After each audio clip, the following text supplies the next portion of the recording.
Welcome to Fundu Money web series on tax filing. We are discussing various aspects that a person needs to keep in mind while filing taxes. And in this particular segment, we will be discussing what a person is eligible to in terms of tax deduction if he or she has given his property out on rent. That means he's earning some money in terms of rental income. The great news is with me is eminent tax expert Swami Saran Sharma. Welcome, Swami.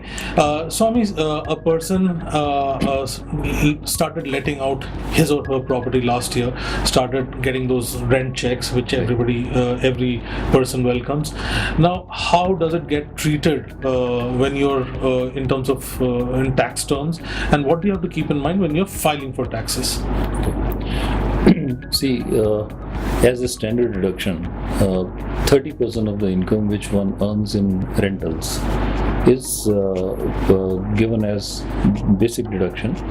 Say, if you get a rent of 100,000, out of which 30,000 rupees is exempted, and tax is payable on the 70%, remaining 70%, which is included in the total income of the assessee. There are further deductions out of that amount.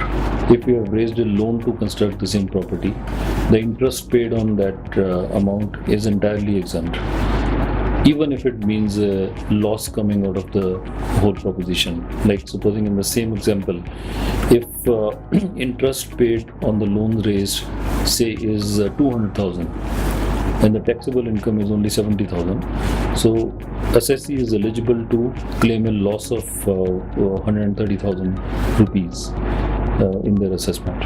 Which means that from the taxable income, that 1,30,000 gets deducted. So this is a great route by which you can lessen your taxable income.